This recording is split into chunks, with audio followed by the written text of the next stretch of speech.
World's biggest astrology community in Tamil. Online Astro TV, வாழ்வின் வெளிச்சம். Online astro டிவியை கண்டு மகிழுங்கள். அனைவருக்கும் இனிய வணக்கங்கள். நான் உங்கள் குருஜி வல்லரசு தினேஷ் ராஜா. நம்மளுடைய சஸ்டிக் டூரிசம் சார்பாக ஒவ்வொரு மாதமும் 2வது சனிக்கிழமை அன்னைக்கு நம்ம காசி பரிகாரம் பண்ணிகிட்ருக்கோம். ஸோ அதுக்காக நீங்கள் ஆஃபீஸில் என்கொயரி பண்ணியிருப்பீங்க. அதை பற்றி விளக்கம் நம்முடைய ஷீதல் மேம் கொடுத்துருப்பாங்க. இருந்தாலும் அது சம்மந்தமான விஷயத்தை நான் உங்களுக்கு வீடியோவாக கொடுக்கணுன்னு தான் இந்த தருணத்தில் உங்களுக்கு இந்த வீடியோவை ப்ரெசென்ட் பண்ணுறேன். ஆக்சுவலாக நீங்கள் என்னுடைய ஸ்டூடெண்ட்டாகவோ அல்லது வாடிக்கையாளராகவோ யூடியூப்பில் பார்த்து இந்த காசி பரிகாரம் பண்ணுறதுக்காக நீங்கள் என்கொயரி பண்ணியிருப்பீங்க. ஸோ இந்த காசி பரிகாரம் எதுக்கு பண்ணணும் அப்படின்னா, என்னுடைய உண்மையான தத்துவம் என்னென்னா, இதுக்கு பேரே கர்ம தோஷம்னு பேர். முன் ஜென்மத்தில் செய்த கர்மாவால் நமக்கு வரக்கூடிய தோஷம் தான் இந்த கர்ம தோஷம். அப்போ காசிக்கு போய் இந்த பரிகாரம் பண்ணும்போது முன்ஜென்ம கர்மா நீங்கும் அப்படிங்கிறது நம்மளுடைய புராணங்களில் நம்முடைய முன்னோர்கள் சொல்லியிருக்காங்க. ஸோ அப்போ இந்த பரிகாரத்தை ஏன் காசியில் பண்ணணும், வேறு எங்கேயும் பண்ணக்கூடாதா சார்னா, இந்த கர்ம தோஷம் அப்படிங்கிறது சனி கிரகத்தால் வரக்கூடியது. இந்த பிரபஞ்சத்தில் ஒவ்வொரு கிரகத்தோட கதிர்வீச்சுகளும் ஒவ்வொரு இடத்துல அதிகமாக இருக்கும். அந்த மாதிரி சனி கிரகத்தோட கதிர்வீச்சு அதிகமாக இருக்கக்கூடியது காசியில் ரொம்ப அதிகமாக இருக்குது. அதனால தான் அந்த இடத்துக்கு போய் பரிகாரம் பண்ணுறோம். நீங்கள் காசி ஏற்கனவே போயிருப்பீங்க, போனவங்களுக்கு புரியும். இல்லை போகாதவங்க யூடியூப்பில் போட்டு பாருங்கள். காசியில் இருக்கக்கூடிய பில்டிங் எல்லாமே ரொம்ப பழமையான கட்டடம். 3000 வருஷம் 5000 வருஷம் பழமையான கட்டடம். இன்னும் அந்த காசி மாநகரம் ரொம்ப அழுக்காக தான் இருக்கும். எங்கே பார்த்தாலும் எச்ச துப்பி வைப்பாங்க. ரொம்ப கலீஜாக இருக்கும்.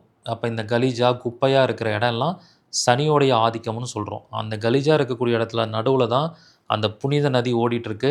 நடுவில் காசி விஸ்வநாதரும் விஷாலட்சியும் அன்னபூர்ணியும் இருக்காங்க.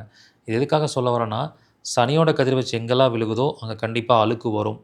கண்டிப்பாக அங்கே கர்மா அப்படிங்கிறது இருக்கும். அதனால தான் அவர் அவ்வளோ அழுக்கான அந்த மாநகரத்தில் கர்மாவை நிவர்த்தி பண்ணுறதுக்கான ஒரு கர்ம பூமியாக அந்த காசி செயல்பட்டுருக்கு.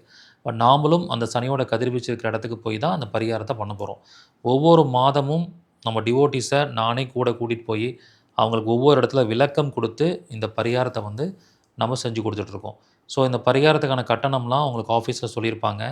நீங்கள் அந்த கட்டணத்தை கட்டினதுக்கப்புறம் அந்த கட்டணமே உங்களுக்கு ஒரு பெரிய புண்ணியத்தை கொடுக்கும். ஏன் அப்படின்னா, ஒவ்வொருத்தரும் கட்டக்கூடிய கட்டணத்தில் கிட்டத்தட்ட ஒரு 10 ஃபேமிலி வாழ்கிறாங்க. ஏன்னா காசியில் போட்டில் கூட்டிகிட்டு போவோம், அந்த போட்டுக்காரங்களுக்கு காசு கொடுப்போம். அதே மாதிரி ஆட்டோவில் கூப்பிட்டு போவோம், ஆட்டோக்காரங்களுக்கு காசு கொடுப்போம். அங்கே கைடு பசங்க வருவாங்க, அந்த கைடுங்களுக்கு காசு கொடுப்போம். நம்ம ஹோட்டலில் தங்குவோம், ஹோட்டல்காரங்களுக்கு காசு கொடுப்போம். ஸோ அதே மாதிரி அங்கே தமிழ் ஃபுட்டு சமைச்சு கொடுக்குறாங்க, அவங்களுக்கு அமௌண்ட் கொடுக்குறோம். இது எதுக்காக சொல்கிறேன்னா, நீங்கள் கொடுக்குற அந்த அமௌண்ட்டு 10 ஃபேமிலிக்கு பிரிஞ்சு போகுது. அதனாலேயே உங்களுக்கு என்ன ஆயிடுது, முதல்ல இந்த பரிகாரம் பண்ண வரும்போதே ஒரு தானத்தை நீங்கள் பண்ணிடுறீங்க. அதுவே ஒரு பெரிய ரிசல்ட்டாக உங்களுக்கு கிடைச்சிருது.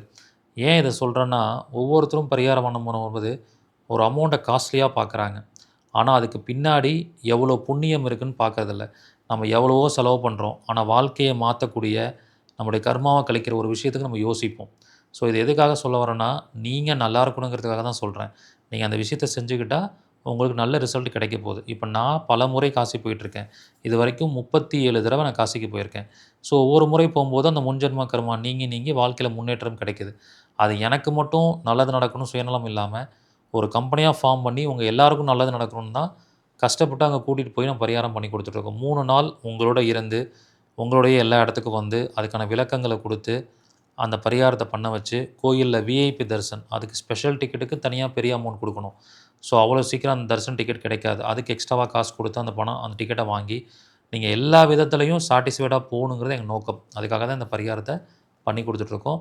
ஸோ இதுலேயும் நான் சொல்கிறேன், என்ன தான் எல்லா வாடிக்கையாளர்களும் சொன்னாலும் எல்லா வாடிக்கையாளராலையும் காசி வர முடியாது. யாருக்கு அந்த பிராப்தம் இருக்கோ அவங்க தான் அந்த காசி வர முடியும். அதுக்கு கூட அந்த தடையாக இருக்கிறத சரி பண்ணுறதுக்காக காசி வரத்துக்கு முன்னாடி பிரசனம் பார்த்து உங்களுக்கு ஒரு பரிகாரம் கொடுத்து அந்த பரிகாரத்தை செய்ய சொல்லிட்டு தான் காசி கூட்டிகிட்டு போவோம்.